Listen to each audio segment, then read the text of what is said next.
नमस्कार। शुरुआत करते हैं बड़ी खबर के साथ। आज से खुलेंगे 9 प्रकार के उद्योग। यूपी में 9 प्रकार के उद्योगों को चलाने की अनुमति मिल जाएगी। 9 प्रकार के उद्योगों को सशर्त चलाने की अनुमति मिलने वाली है।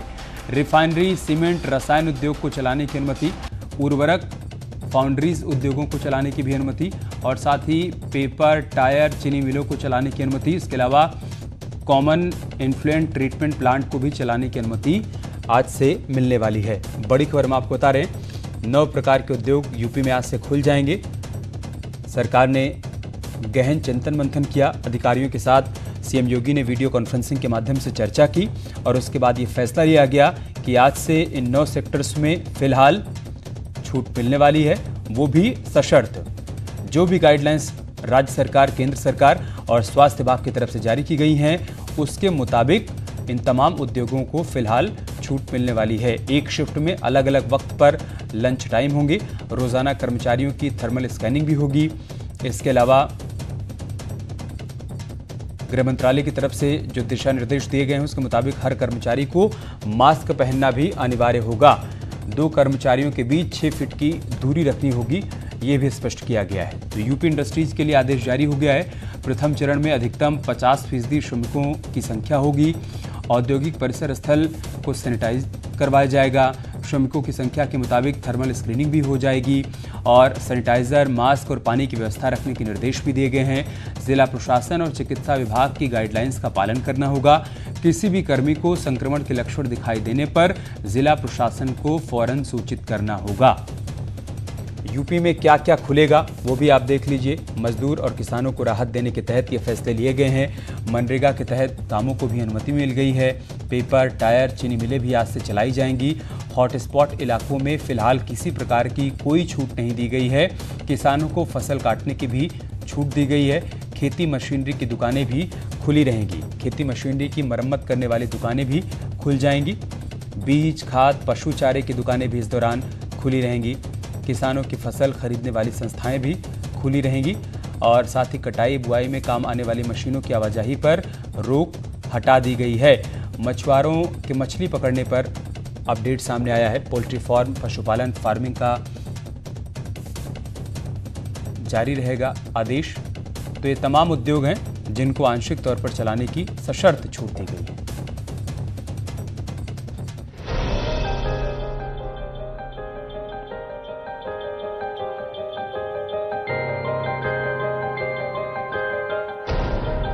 सोमवार यानी 20 अप्रैल से क्या होगा, क्या क्या खुलेगा, क्या क्या बंद रहेगा, कौन सी सेवाएं मिलेंगी, कौन सी नहीं मिलेंगी, गृह मंत्रालय ने निर्देश जारी कर दिए हैं। इसलिए ध्यान से देखिए और गौर से सुनिए।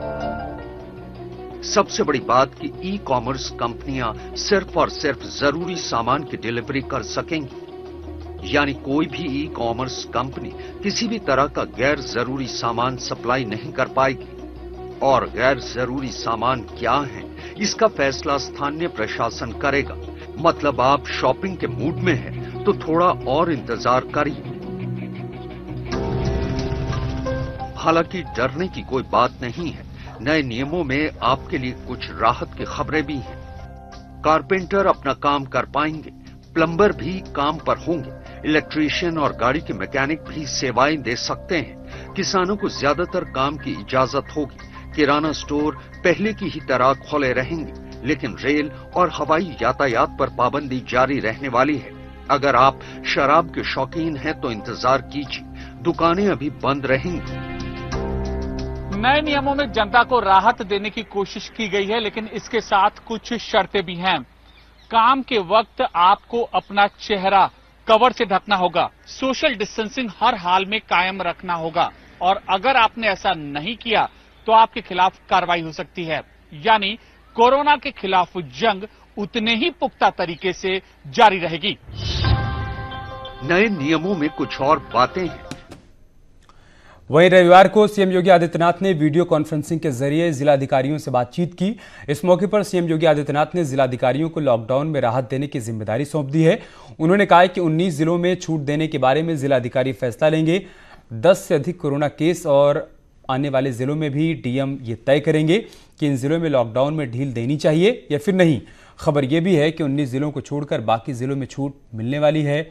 इन जिलों में केंद्र सरकार की गाइडलाइंस के मुताबिक ही राहत मिल सकती है, यानी कि फैक्ट्री और संस्थाओं में नियमों की सख्ती से पालन कराने के साथ ही काम में छूट दी जाएगी।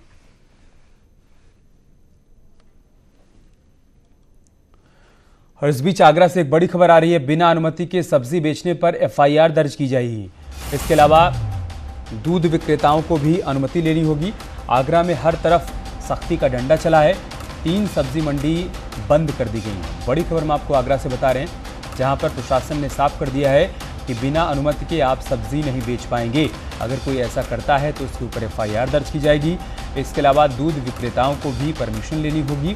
कुल मिलाकर आगरा में प्रशासन पूरी तरह से सख्त हो गया है। और आगरा से एक और बड़ी खबर आ रही है। कोरोना के सामुदायिक संक्रमण का खतरा यहां पर बढ़ गया है। एक और सब्जी विक्रेता को कोरोना पॉजिटिव पाया गया है। विजयनगर क्षेत्र में हड़कंप मच गया है। फव्वारा में दवा के थोक विक्रेता कर्मी को भी कोरोना हुआ है। शहर के मेडिकल स्टोर संचालक भी सहमे हुए हैं। आगरा में अब तक 255 कोरोना पॉजिटिव केस सामने आ चुके हैं।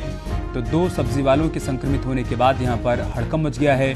इसी वजह से प्रशासन ने सख्त हिदायत दी है कि बिना अनुमति के अगर कोई सब्जी बेचता हुआ पकड़ा गया तो उसके खिलाफ एफआईआर दर्ज की जाएगी। इसके अलावा 255 हो चुका है आगरा में संक्रमितों का जो आंकड़ा है। और एक जानकारी ये भी सामने आई है कि विजयनगर इलाके में भी हड़कंप मचा हुआ है, क्योंकि यहाँ पर एक और सब्जी विक्रेता संक्रमित पाया गया है।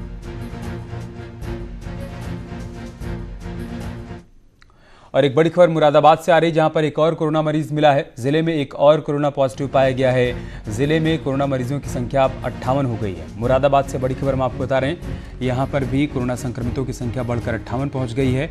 आज एक और केस सामने आया है और इसके साथ ही यहाँ पर टोटल नंबर्स 58 पहुँच गए हैं। अब तक 2 मरीजों की यहाँ पर मौत भी हो चुकी है। एक कोरोना मरीज डिस्चार्ज हो गया है, मतलब वो ठीक हो चुका है, लेकिन जो टोटल आंकड़ा है यहाँ पर वो 58 है और 2 लोग अब तक अपनी जान गंवा चुके हैं।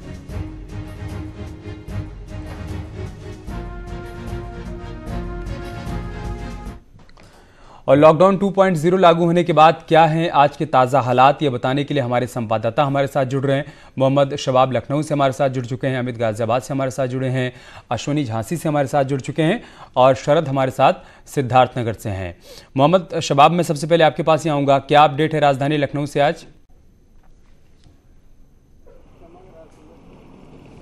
और देखिए, चूंकि आज से कई दुकानों को खुलने की इजाज़त दी गई है, कई तरीके के कारोबार करने की इजाज़त दी गई है, लेकिन उसके लिए भी शर्तें पूरी तरीके से लागू हैं। मैकेनिक आज से अपना काम कर पाएंगे, कारपेंटर अपने काम को कर पाएंगे, प्लम्बर अपने काम को कर पाएंगे। देखिए, इसमें भी एक बहुत बड़ी टेक्निक बात यह है कि ये ज़्यादातर जो कारोबारी हैं या ये जो काम करने वाले कामगार हैं, इनके पास उतनी ज़्यादा भीड़ नहीं होती। जैसे इस समय अगर सलून खोलने की इजाजत दी जाती है तो वहां पर भीड़ होने की सबसे ज्यादा संख्या हो सकती थी, लिहाजा उसको भी रोक कर रखा गया है। गाड़ी की खराब की संख्या बहुत कम होती है, तादाद जो है वहां पर लोगों की भीड़ कम होती है, इसलिए उसको खोलने की इजाजत दी गई। यानी कि बहुत टेक्निकली चीजों को अरेंज किया जा रहा है और ये बहुत खास बात भी है। हालांकि जो दुकानदार दुकानें आज से खोलेंगे भी, उनको भी बहुत सारी शर्तों का पालन करना पड़ेगा। उनको पूरी तरीके से सोशल डिस्टेंसिंग का मेंटेन करना पड़ेगा, उनको मास्क पहने रहना पड़ेगा, यानी कि उनको हर तरीके की सुविधा जो है बरतनी होगी। इसके साथ ही साथ इन सब के बीच में लगातार कोरोना पेशेंट्स जो हैं वो लगातार बढ़ रहे हैं, ये भी एक बड़ी चिंता की विषय की बात है। राजधानी लखनऊ में लगातार पेशेंट बढ़े हैं और नतीजा ये है कि आंकड़ा यहाँ पर 165 के पास पहुँच गया है।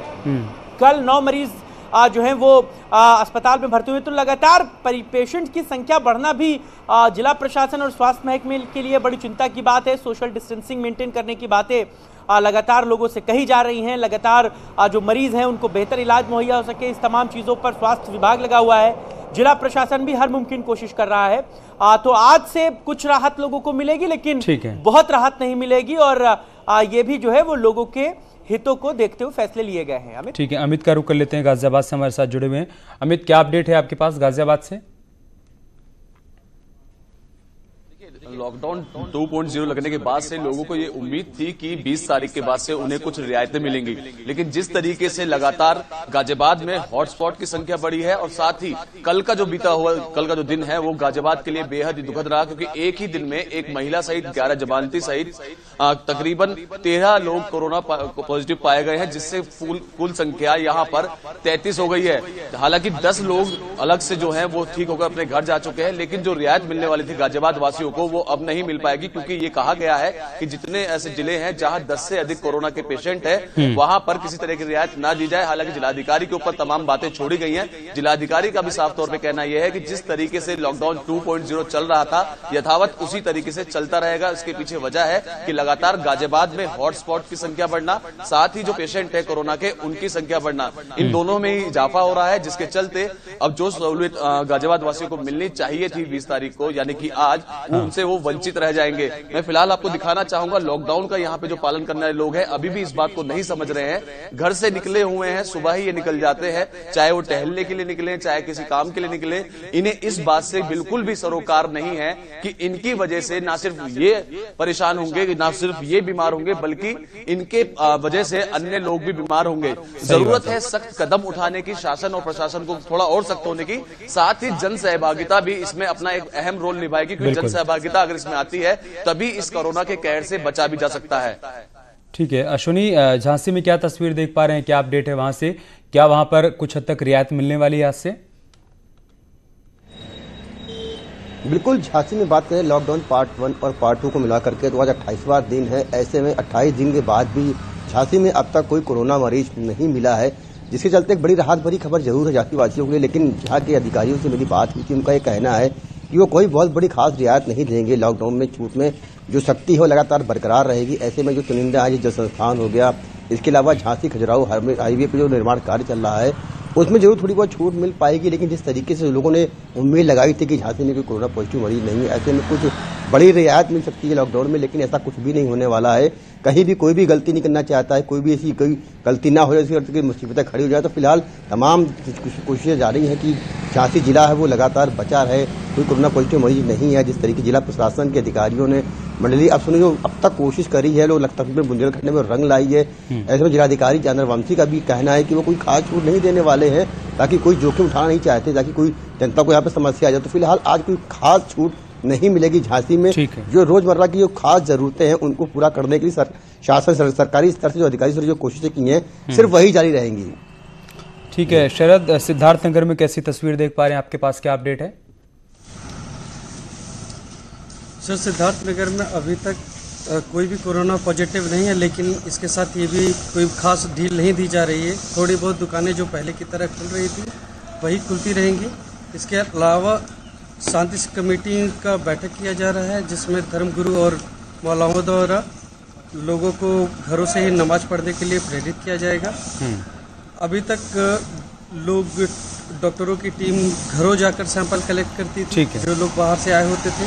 लेकिन इसके अलावा अभी तहसील में भी सैंपल कलेक्शन सेंटर बन गए हैं, जिससे कोई भी आके वहाँ पे अपना सैंपल दे सकता है। ठीक है शरद, बहुत शुक्रिया आप सभी का हमारे साथ जुड़ने के लिए, तमाम जानकारी, तमाम तस्वीरें हम तक पहुँचाने के लिए।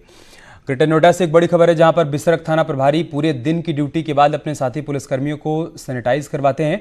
पूरे दिन की ड्यूटी के बाद बिसरख थाना प्रभारी मुनीश चौहान जब चेकिंग करने के लिए निकले हैं तो अपनी गाड़ी में सैनिटाइजेशन मशीन को उन्होंने रख रखा है, और साथ ही जिस बैरियर पर जो भी पुलिस वाले दिन भर चेकिंग कर रहे थे उन सभी को उन्होंने खुद से सैनिटाइज किया। तबलीगी जमात के मुखिया मौलाना साद ने ऑडियो संदेश जारी किया है, और इस ऑडियो में मौलाना साद लोगों से अपील कर रहा है कि वो सरकार से सहयोग करें। साद ने ऑडियो संदेश के जरिए अपील की है कि जरूरतमंद लोगों की मदद करें और भाईचारा बनाए रखें।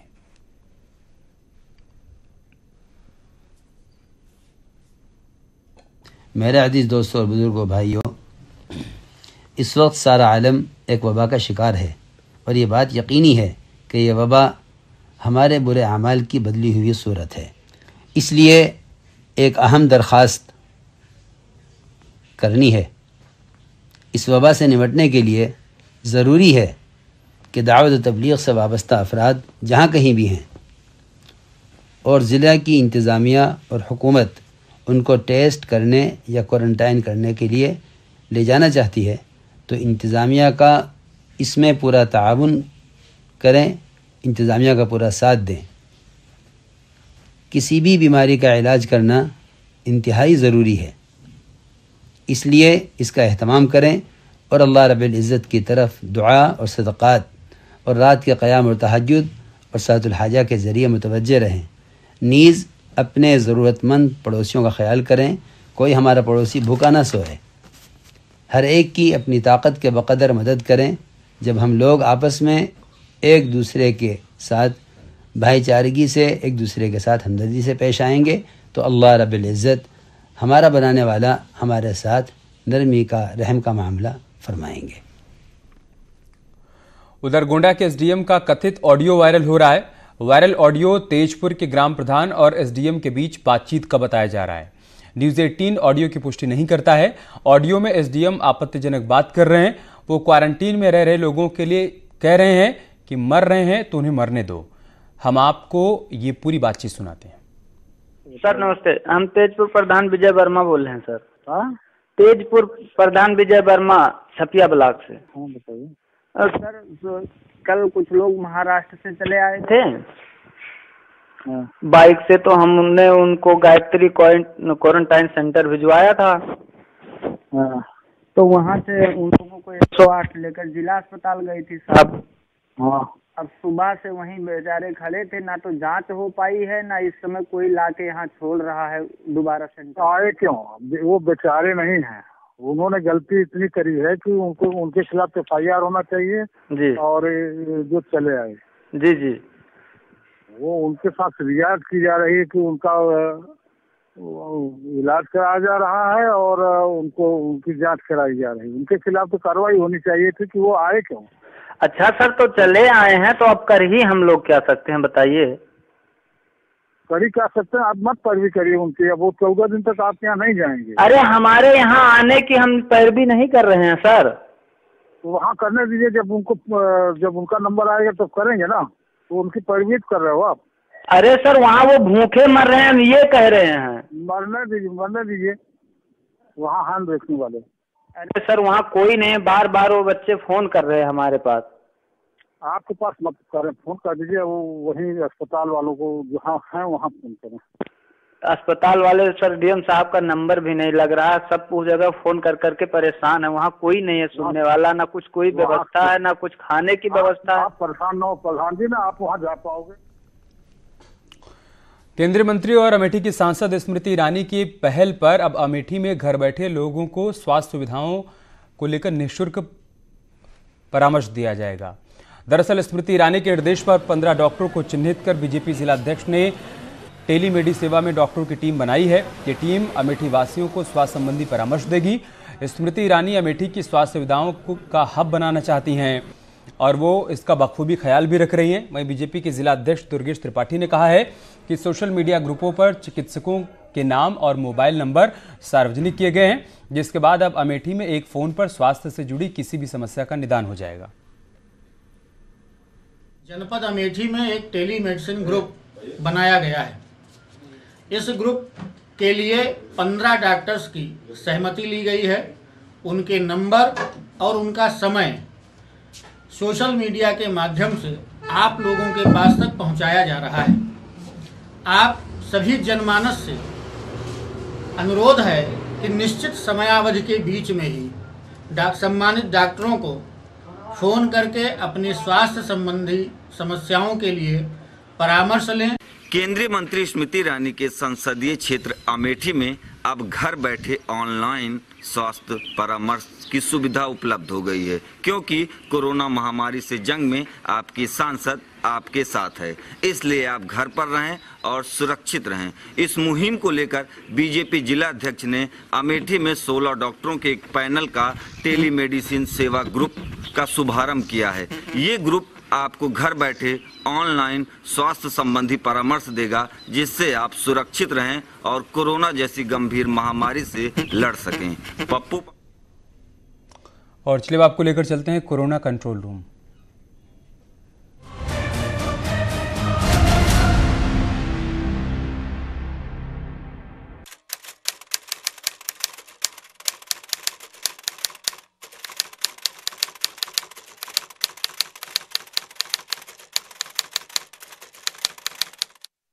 नमस्कार।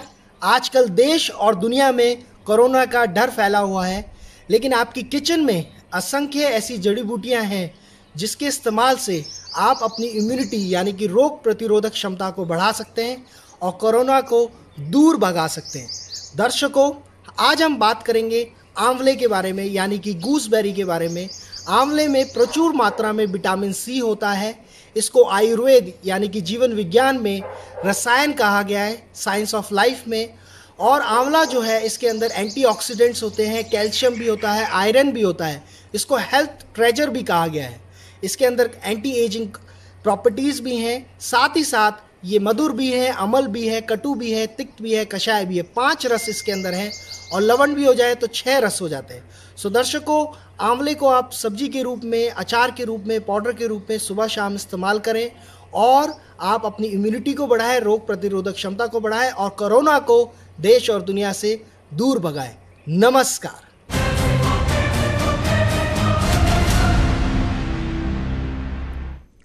और चलिए इसके साथ इस बुलेटिन में इतना है, लेकिन खबरें जारी हैं, आप बने रहिए हमारे साथ। नमस्कार।